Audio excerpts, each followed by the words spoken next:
Hello world, and welcome to Cece's world. I am supposed to chat with you guys Sunday, but I was feeling a little chatty today. It's Friday night. It's been a good week. It's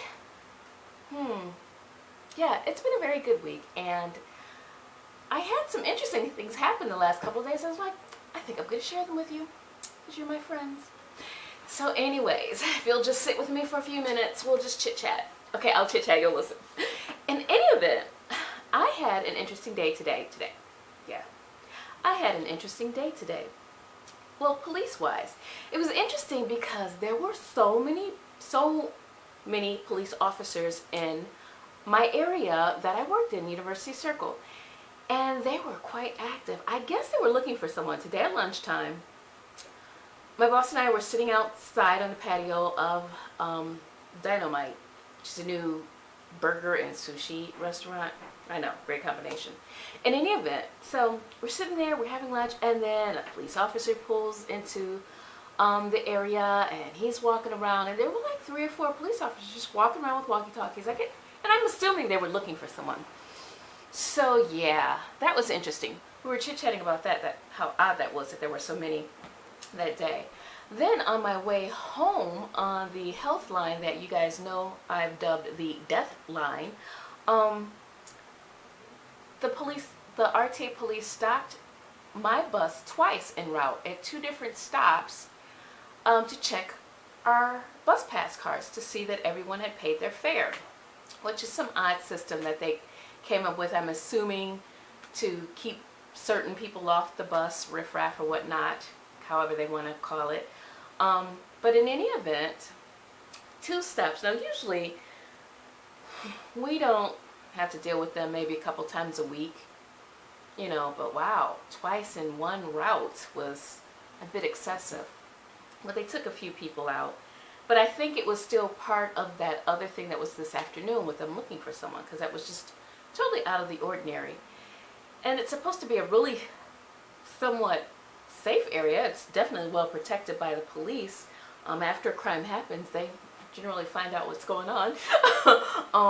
I mean, it's by case, it's by University Hospital, it's by Cleveland Clinic.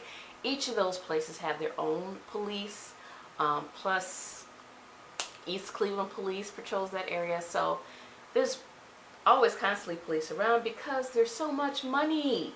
You know, you got your old money from the olden days and all the money that's put into to the University, Cleveland State, and Case, and the hospitals. And you would just think it'd be a great place to work and live, and yeah, not so much. Okay, enough about that. So the next thing happened. Oh, I gotta tell you a funny story. I get on the bus. I'm sitting down, and I'm sitting on the outside seat because there was somebody on the inside seat and they left.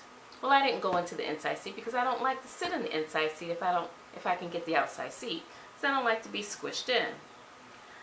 So this lady gets on the bus, and I'm a big girl. I'm going to tell y'all how big I am.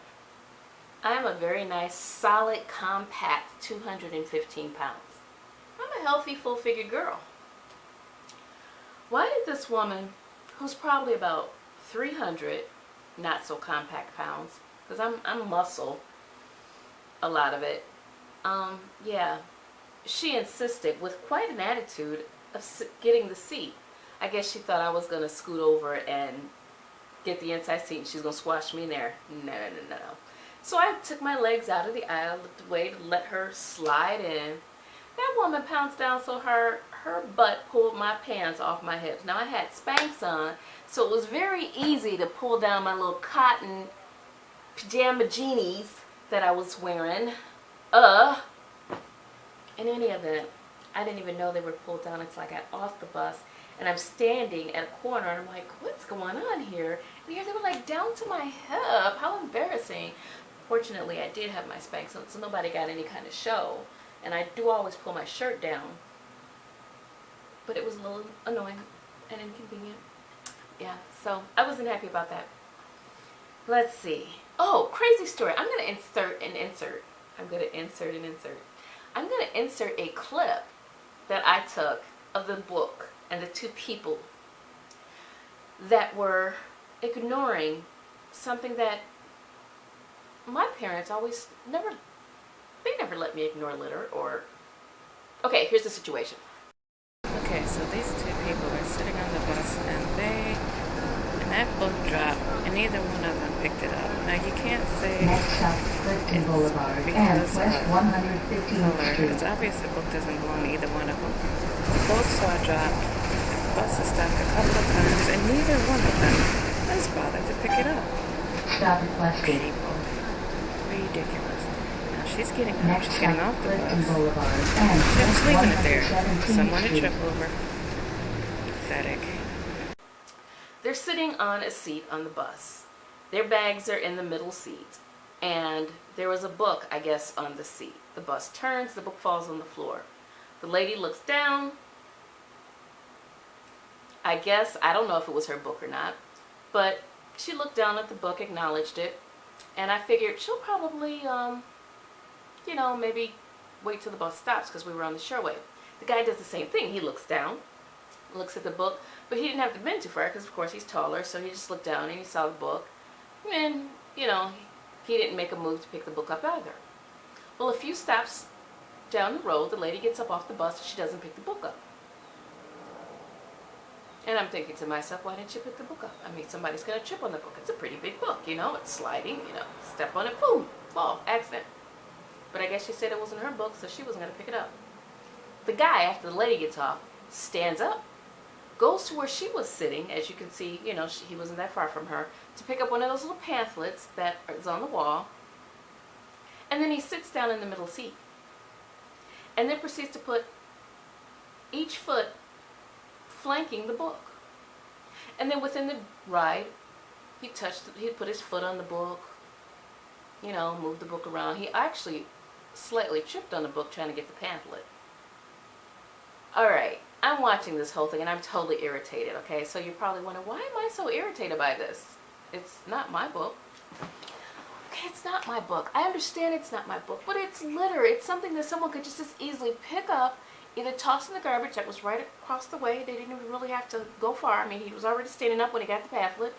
Toss the book. There's a luggage rack that the bus has.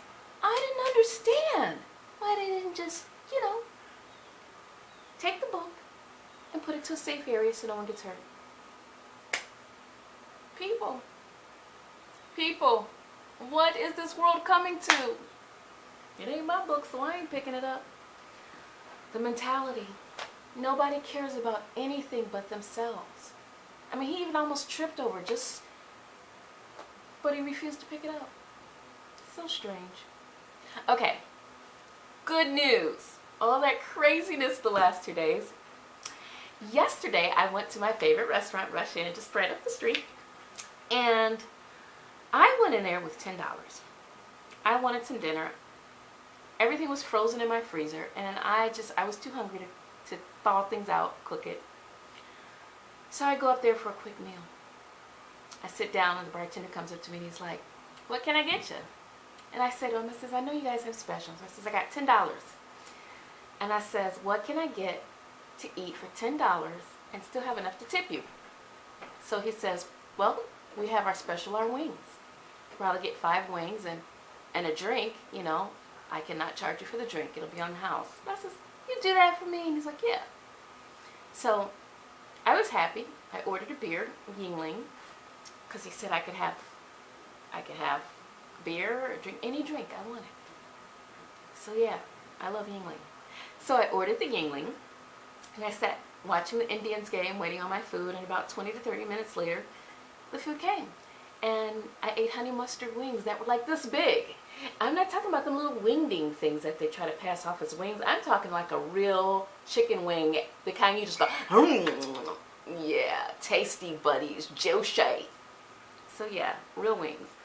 And I had that, and I drank my beer, and I got my bill, and it was $3.85 plus tax that led to $4.16. And I'm like, what a nice guy. 7 wings instead of the original 5 came to me. He charged me 55 cents a wing because that's the wing special. So I got to eat 7 big, juicy, wonderful wings, drink a beer, watch a baseball game. All for $4.16 because of the beautiful, wonderful, red-headed bartender at Russian. So yeah. So I said, well, I got $10 on my card. I'll give him a $4 tip for being so sweet to me. And I did. And when I got home to look at my bank account just to make sure that I could cover everything, because I checked before, but you know. Anyways, banking. I hate banking. So anyways, I looked and he had only charged my card $4.16. He didn't even charge me the tip. Now, was that not the sweetest thing ever? There are good people. There are still good people around. And that wonderful bartender, and I'm going to get his name the next time I go there. He treated me right. All right. Well, yeah, that's my chit-chat. I'm so happy you spent some time with me because it's Friday night and I have nothing to do. And I just thought, I want to talk to my friends. And so I'm chatting. And I hope that you leave a comment and chat back. Because, yeah, dialogue's good. And until next time, which will probably be Sunday for our Sunday chat and nail polish, because Lord knows I need my nails polished. Until then, keep smiling.